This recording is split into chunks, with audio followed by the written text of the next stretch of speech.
안녕하세요, 김생활입니다. 오늘은 브라이틀링에서 가장 고고한 품격을 자랑하는 시계를 만나보겠습니다. 프리미에르 다토라 B25라는 모델인데요. 원래 프리미에르는 브라이틀링의 터프한 트루와치, 상남자 시계로 이미지를 굳히기 이전을 대표하는 시계이고 20세기 중반에 크로노그래프 손목시계의 변천사를 대변하는 모델이라고 할 수 있습니다. 손목시계 크로노그래프를 처음 만든 거는 1913년에 론진으로 알려져 있습니다. 예전에 이걸 브라이틀링이라고 잘못 소개한 적이 있는데 이 시절의 최초의 손목시계 크로노그래프를 보면은 크라운 위에 푸셔 하나가 달려 있어서 이걸로 스타트, 스탑, 리셋을 다 할 수 있도록 되어 있었습니다. 이거를 오늘날 우리가 알고 있는 크로노그래프의 형태로 바꿔나간 게 브라이틀링의 역할이었습니다. 1915년에 브라이틀링의 2대 경영자였던 가스통 브라이틀링이 2시에 별도의 푸셔가 달려있는 최초의 크로노그래프 손목시계를 만들고요. 거의 20년 가까이 지나서 가스통의 아들이자 3대 브라이틀링의 경영자였던 윌리 브라이틀링이 스타트, 스탑 푸셔와 리셋 기능을 분리를 합니다. 4시 방향의 리셋 기능을 전담하는 푸셔가 따로 생긴 건데요.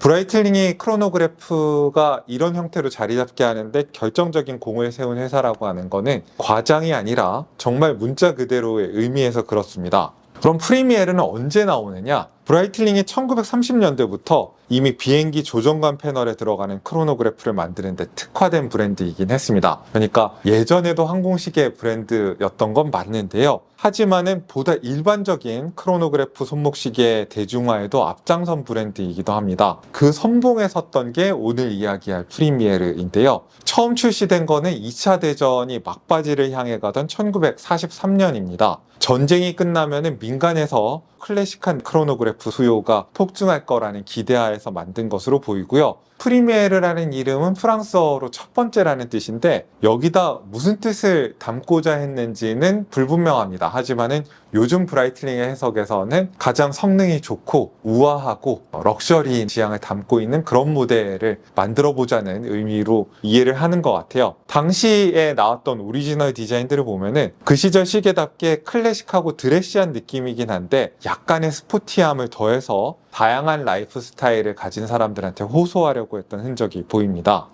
그리고 브라이틀링은 꽤 이른 시기부터 스플릿 세컨드 기능, 라트라팡테 기능이라고도 부르는 좀 더 복잡한 크로노그래프의 진심이었습니다. 이 당시에 중요한 시계들로는 듀오그래프라는 시계가 있었는데요. 우리가 아는 지금 브라이틀링의 이미지랑 다르게 40년대에는 꽤 호화롭고 우아한 시계를 많이 만들었습니다. 1944년에는 다토라라는 크로노그래프의 풀 캘린더까지 더한 더 호화로운 시계들도 만들기 시작하는데요. 하지만은 50년대 네비 타이머라는 역사적인 모델이 나오고 60년대 프리미에르의 대중화된 버전이라고 할 수 있는 탑타임이 나오고 그리고 특히 80년대 크로노맷이 큰 인기를 끌면서 우아한 디자인을 만들던 브라이틀링의 면모는 잊혀지게 됩니다. 최근 들어서 브라이틀링이 항공시계의 일변도의 이미지를 벗고 좀 브랜드의 다양한 역사적인 측면을 복구하려고 하고 있잖아요. 이런 노력의 일환으로 프리미에르 컬렉션이 부활을 하게 됩니다. 원래는 프리미에르, 듀오그래프, 다토라까지 다 분리된 컬렉션이었습니다만은 재출시에서는 듀오그래프나 다토라는 프리미에르라는 전체 컬렉션 안에서 하위 컬렉션으로 편입이 되게 됐습니다.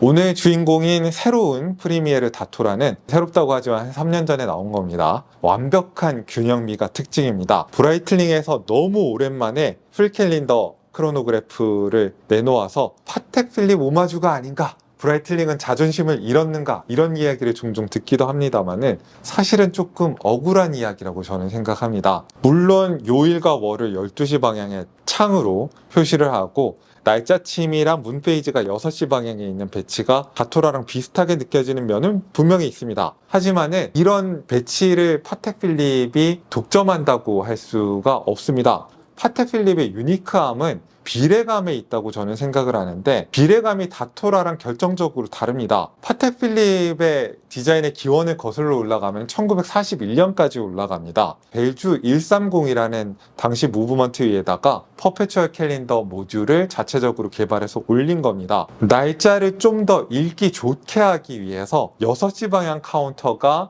3시나 9시 방향에 있는 카운터보다 더 큰 게 특징적입니다. 이게 제일 중요한 특징이에요. 현행은 그렇게까지 차이가 벌어지지 않습니다만 그래도 여전히 차이를 두고 있거든요. 반면에 다토라의 디자인은 40년대 후반에 나왔던 모델 번호 805라는 모델에 기대고 있는 것으로 보이는데요. 벨주 88이라는 완전히 다른 무브먼트에서 출발하는 시계입니다. 파텍과 달리 3개의 카운터 크기가 똑같은 게 특징입니다. 범용 무브먼트였기 때문에 브라이틀링만 이런 디자인을 만든 게 아니라 같은 무브먼트를 쓰고 같은 레이아웃을 따르는 시계들이 다른 브랜드에서도 엄청나게 많이 나왔습니다. 이런 배치는 사실은 시계의 역사에서 되게 흔한 것이었습니다. 그런데 805는 날짜침이 다이얼 가운데에 있는데 이거를 문페이지 인디케이터랑 합쳐가지고 6시 방향으로 보낸 게 파텍 필립의 영향이 아니냐 이렇게 주장할 수도 있는데요.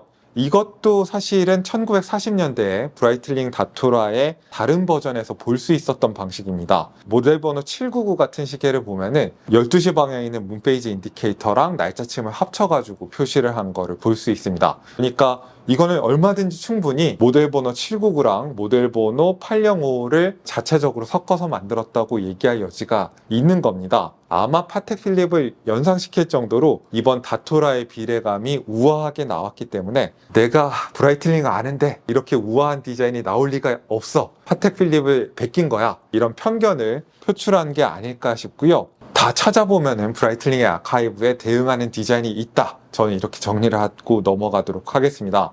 그런데 브라이틀링이 B01이라는 인하우스 무브먼트가 있고 그리고 올해 나온 퍼페추얼 캘린더도 있지만은 그 중간에 풀 캘린더 무브먼트를 인하우스에서 따로 만든 적은 없거든요. 도대체 여기 들어가는 무브먼트의 정체가 뭘까 궁금해 하실 텐데 컨셉토라는 무브먼트 제조사랑 협업해서 풀 캘린더 크로노그래프를 만든 겁니다. 이 무브먼트의 정체를 되게 자세하게 들어가 보면 사실은 벨주 7750의 설계를 활용해서 컬럼 휠 크로노그래프로 변경을 해가지고 조금 고급감을 성립하게끔 한 다음에 그 위에다가 풀 캘린더 모듈을 올린 거거든요.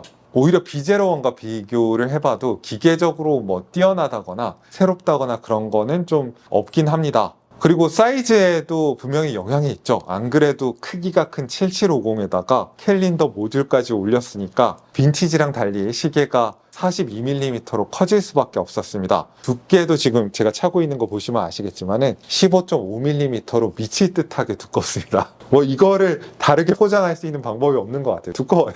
하지만은 실제로 보시면은 쓸데없이 크거나 쓸데없이 두껍다는 생각이 드는 게 아니라 아우 이거 되게 웅장하구나. 이게 스틸 모델인데도 플래티넘처럼 느껴질 정도로 고급감이 장난이 아니거든요. 2천만 원대에서 3천만 원대에 걸쳐 있는 보다 고가의 풀캘린더 크로노그래프들이랑 비교를 해봐도 일단 외관에서 오는 고급감은 브라이틀링이 압도를 하는 것 같습니다. 그리고 손목이 가는 사람을 위한 배려가 없다고는 할 수가 없는 게 특히 러그 투 러그가 49.8mm 밖에 안 되고요. 이게 같은 러그 투 러그라도 스트랩이 케이스에서 멀어져 있으면 가는 손목에서 더 소화하기 힘들어지거든요. 스트랩이 케이스에서 벌어지지 않도록 커브드 스프링 바를 장착을 해서 케이스에 밀착을 시켰습니다. 그래서 두꺼운 케이스가 주는 초반의 인상과 달리 손목에 이렇게 차보면은 위아래로 넘친다는 느낌이 아니라 착 감싸는 느낌이 있습니다. IWC의 포르투기저 40 같은 시계랑 비교를 해봐도 오히려 감싸주는 느낌은 얘가 더 좋다는 생각이 들 정도로 감싸주는 느낌이 있고 무게도 이게 브레이슬릿이 아니라는 데에서도 이유가 있겠습니다만은 110g으로 브라이틀링 시계치고는 가벼운 편입니다. 브라이틀링이 다이얼 마감이 좋다는 얘기는 예전부터 참 많았잖아요. 그런데 시계들이 다 워낙 개성이 강한 편이어서 많은 시계 팬들한테 평가를 못 받은 면이 있습니다. 이번에 제대로 진가가 나오는 것 같습니다. 내비 타이머를 오래 만들어서 그런지 내비 타이머가 자잘한 것이 되게 많은 시계잖아요. 이번 시계에서도 타키미터와 챕터링 그리고 카운터 안쪽에 들어간 작은 프린트들이 너무 깨끗하고 약간 도톰하게 입체감이 있게 프린트가 된 게 보기가 좋습니다. 전반적인 입체감도 되게 좋습니다. 타키미터 부분은 다이얼보다 조금 높게 만들고 다이얼 가장자리는 살짝 커브까지 좋습니다. 아플리케 인덱스도 그냥 평범하게 평면으로 만든 게 아니라 약간 배를 불룩하게 곡면으로 만들어서 빛을 멋있게 머금도록 했고요. 반면에 카운터들은 살짝 안쪽으로 집어넣고 곱게 원형의 패턴을 적용을 해가지고 높이와 질감의 대비를 만들었습니다. 이 시린지 형태의 핸즈도 폴리시가 잘 되어 있고 두께와 길이가 완벽합니다. 그리고 카운터에 들어간 침이랑 가운데 초침을 진한 블루로 만들어서 가독성과 대비를 챙겼고요. 다이얼에 잘한 요소들이 정말 많은데 그 중에서도 사람 얼굴이 그려진 문페이지 디스크가 정말 압권이자 백미라고 할 수 있습니다. 사람 얼굴이 들어간 것도 깨알 같지만은 달 모양 자체, 달 표면 자체에 약간 곡면이 들어가서 빛을 특히 더 멋있게 받아줍니다. 그리고 보통 이런 식의 만들 때 문페이지 디스크 하나에다가 달 두 개를 그려 넣잖아요. 달 하나는 눈을 뜨고 있는 표정인데 달 하나는 또 눈을 감고 있는 표정인 게 이런 디테일도 깨알 같은 게 재밌습니다. 이렇게 예쁜 다이얼에다가 양면에 무반사 처리를 한 굉장히 웅장한 도명의 사파이어 크리스탈을 올려놨습니다. 베젤이 거의 존재하지 않는다고 느껴질 정도로 얇고 러그도 짧게 잡은 데다가 컴팩트하게 만들었기 때문에 시계 전체가 다이얼이라는 느낌이 정면에서 봤을 때는 드는 것 같습니다. 거기에 베벨링이 들어간 사각형의 푸셔랑 크라운의 크기까지 사용감에서나 외관에 있어서나 완벽하게 다가오고요. 아무래도 두께 때문에 옆면이 예쁘다고 할 수는 없겠습니다만은 이 폴리시였으면 더 두껍게 느껴졌을 거거든요. 브러쉬를 이쁘게 하고 그 다음에 가드룬 장식도 넣어가지고 수치보다 더 체감이 두껍게 느껴지지는 않게끔 신경을 썼습니다. 뒷면도 특이한데 보통 무브먼트를 보여주는 디스플레이백은 평면으로 만들잖아요, 유리 부분에. 근데 얘는 뒷면도 볼록하게 만들어서 더 예쁘게 이렇게 장식이 되어 있는 것이 느껴집니다. 컨셉토랑 협업한 무브먼트는 좋은 부분과 의아한 면 그리고 아쉬운 부분이 공존을 합니다. 코스크 인증을 받았으니까 정확도는 어차피 좋을 거고요. 파워리저브는 48시간 약간 아쉬운 쪽인 것 같아요. 일단 스타트 스탑을 할 때 클릭감은 하이엔드 크로노그래프를 만지는 것처럼 경쾌한 느낌이 있습니다. 기존의 B01 인하우스랑 비교를 했을 때 둔탁하고 묵직한 그런 느낌이 아니에요. 협업을 했다고 하지만 이 무브먼트의 지분은 브라이틀링보다 컨셉토가 더 많이 갖고 있을 거라는 게 이 클릭감에서 느껴졌습니다. 그런데 또 의아한 부분은 스타트 스탑은 굉장히 경쾌하게 만들었는데 리셋 버튼을 누르는 느낌이 되게 무거워요. 보통 하이엔드 시계들은 반대로 하거든요. 스타트 스탑에는 살짝 클릭감을 건 다음에 리셋은 거의 헐겁다고 느껴질 정도로 가볍게 만드는데 얘는 그 세팅이 반대여서 좀 의아했습니다. 좋은 점은 풀 캘린더인 것 치고 세팅이 생각보다 편리합니다. 이게 애뉴얼 캘린더나 퍼페추얼 캘린더가 아니기 때문에 30일로 끝난다거나 뭐 2월 달이거나 이러면은 월말에 사용자가 자체적으로 날짜를 바꿔야 되는데 크라운 1단계에서 문페이지랑 날짜를 다 조정을 할 수 있습니다. 요일만 별도의 버튼을 이용해 가지고 도구를 이용해서 조정하는데 어떤 풀 캘린더들은 모든 세팅을 다 뾰족한 도구로 눌러서 이렇게 세팅을 해야 되는 불편한 그런 구조도 있거든요. 저는 이 정도면 나쁘지 않다고 생각합니다. 이 정도면 굉장히 편리하게 만든 거고 몇 달 동안 안 찼다면은 달을 퀵셋으로 바꿀 수 없기 때문에 날짜 바꾸는데 꽤 걸릴 것 같다는 게 유일하게 불편하게 생각되는 부분이고 뭐 나머지는 아주 만족스럽습니다. 그리고 로터가 단방향입니다. 다만 약간 로터의 세팅 값을 수정을 한 건지 윙윙거리는 소음이 많이 발생하지는 않습니다. 로터가 막 갈리는 느낌이 나는 특유의 그런 소리가 없이 로터 소리도 되게 고급감이 있어요. 요거는 컨셉터랑 브라이틀링이 협업해서 잘 만진 부분이 아닌가라는 생각이 듭니다. 그래서 이 멋있는 시계의 가격은 얼마냐?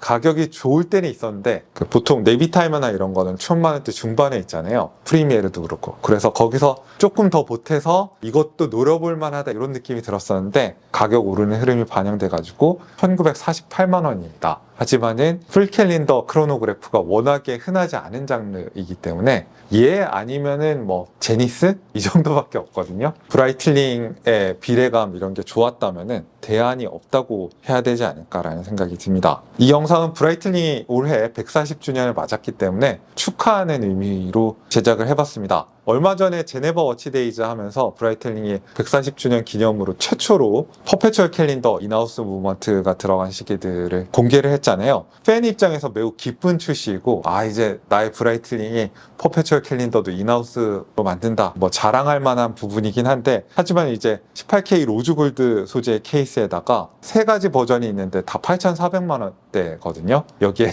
당장 지출을 할 수 있는 시계 팬들이 저를 포함해서 많지는 않을 것 같습니다. 스틸 스틸 케이스로 담겨서 좀 더 접근 가능한 가격에 나오면은 나도 한번 고려해볼까 생각하시는 분들은 있을 것 같아요. 그런데 제가 새로 나온 모델을 보니까 우아하고 멋있긴 한데 완벽한 균형을 잡은 거는 다토라인 것 같고, 다토라의 디자인을 넘어서지는 못했다는 게 제 개인적인 판단입니다. 그래서 140주년 기념 에디션이 나온 이때가 이 모델을 다시 한번 살펴보기에 좋은 시점이 아닌가 싶어서 살펴보는 거고요. 사실 뭐 디오그래프 다시 낸 것도 그렇고, 브라이틀링이 컴플리케이션을 스틸 모델로 내면서 묘하게 좀만 무리하면 살 수 있겠다 이런 느낌이 들게 잘 만들거든요. 그런 매력을 앞으로도 잃지 않았으면 좋겠다라는 마음을 담아서 영상을 제작해 봤습니다.